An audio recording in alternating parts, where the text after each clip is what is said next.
कधीच नाही चुकणार तुमचे फेवरेट टीव्ही शोज झी5 सोबत, तेही एकदम फ्री. थोडं साताऱ्याला जायचं होतं.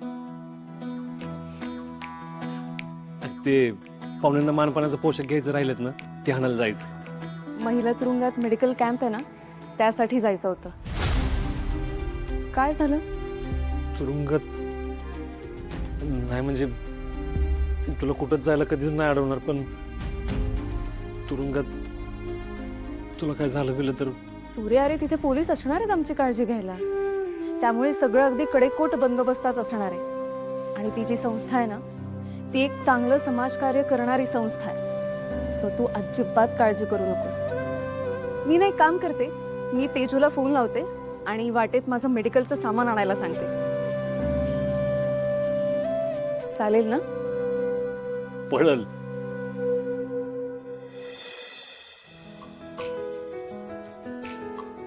आशाताई, तुमचं खूप खूप अभिनंदन बर का. अहो, मुदतपूर्व सुटका मान्य झाली तुमची. देवच पावला. तुम्ही सगळ्यांनी माझ्यासाठी प्रयत्न केलं म्हणून हे झालं. अहो, तुमच्या चांगल्या स्वभावामुळे सुटका झाली तुमची. बरं चला, आम्ही पेपरवर उरकून घेतो, तुम्ही जायच्या तयारीला लागा. होय, कधी मी माझ्या घरी जाते आणि माझ्या लेकरांना भेटते असं झालंय मला.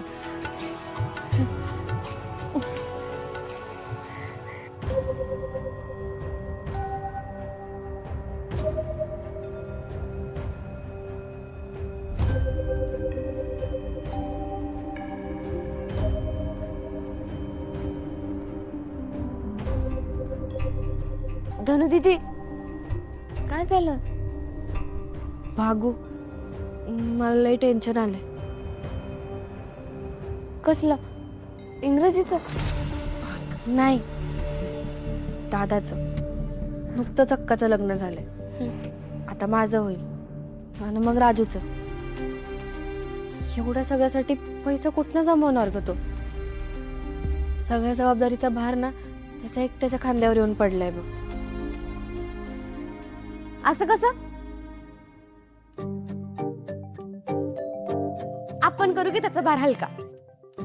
पण कसं करणार? गंमत. हे बघा, मला डिंकाचे लाडू बनवण्याची ऑर्डर आली आहे. आपण ना अशाच ऑर्डरी घेत राहू आणि पैसे साठवून धनु दीदीच्या लग्नासाठी वापरू.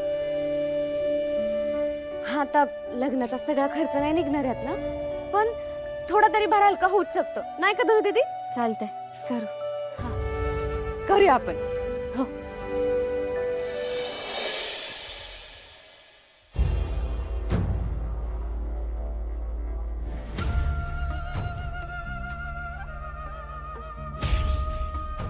चेहऱ्यावरूनच कळतंय काहीतरी वाईट बातमी आणली.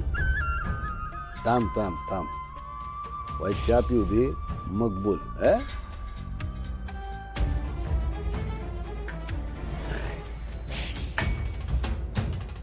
बोल.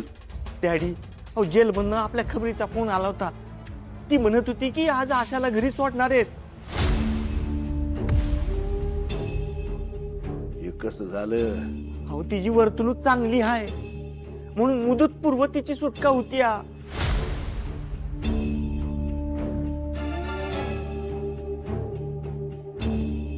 डॅडी, मी जरा जाऊन येऊ का? कुठं?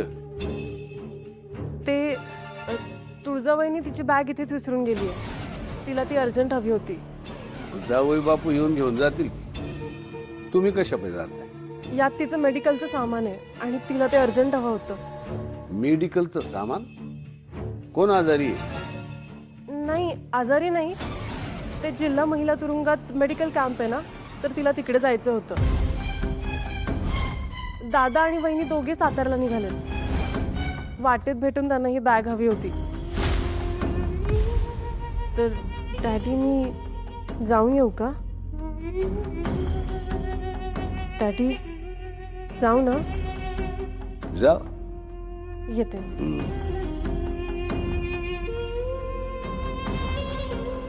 छत्री, काय बी झालं तरी सूर्यान त्याची आई समोरासमोर नाही आली पाहिजे.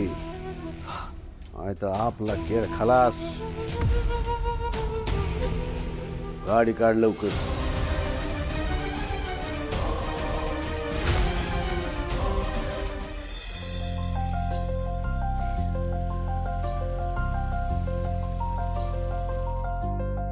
वहिनी हे घे. तुम्हा दोघांना असं एकत्र बघून ना लय भारी वाटतंय मला. वहिनी all the best. Thank you so much. बरं आता जा, नाहीतर उशीर होईल तुम्हाला. हा येते.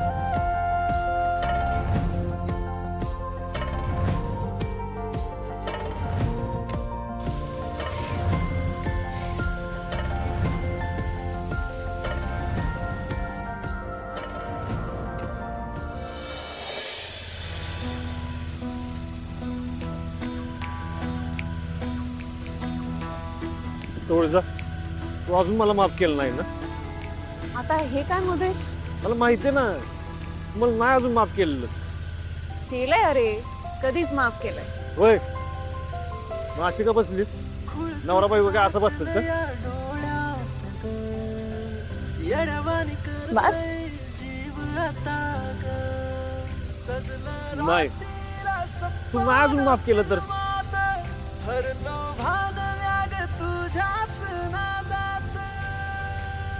खुश करता.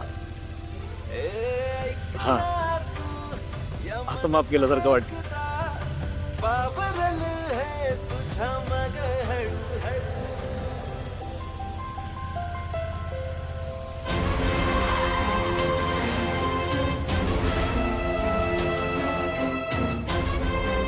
डॅडी,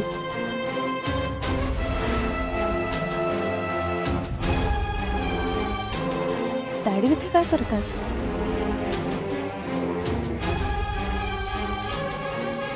जावई बापू, जावई बापू, हे असलं घोर पाप तुमच्या माती घेऊ नका. हवं तर लग्नासाठी आम्ही पैसे देतो, पण हे असलं पाप तुमच्या हातून होऊ देऊ नका. ए छत्री, हा जावई बापू जावतील ती गोष्ट त्यांची झाली पाहिजे. चालतंय की. आजपासून धनुचं लग्न होईपर्यंत जावई बापूंचा शब्द तो आमचा शब्द समजायचा. काय अहो डॅडी, काय झालं? मला काही कळलं नाही. नाही, आम्हाला आमच्या सोनबाईकडनं कळले सगळे. त्या लग्नाच्या पैशाची जुळवणी करण्यासाठी तुम्ही आमच्या लेकीला जेलमध्ये काम करायला भाग पाडताय म्हणा. अहो असलं पाप करू नका हो जावई बाप. अहो निंबाळकर घराण्यातला एक बी माणूस आजपर्यंत कोर्टाची पायरी चढलेला नाही. जेल तर लय लांब राहिलं, आणि तिलाच काय तुम्हाला बी आम्ही जेलमध्ये जाता जाता वाचवलं होतं. आता तुम्हीच आमच्या लेकीला जेलमध्ये पाठवताय. नाही नाही, हे असलं पाप आम्ही होऊच देणार नाही. तर हे मला असं का थांबवतात? सूर्या, तू प्लीज यांच्या जाळ्यात अडकू नकोस. झी 5 ॲप डाउनलोड करा आणि पहा सर्व एपिसोड्स एकदम फ्री.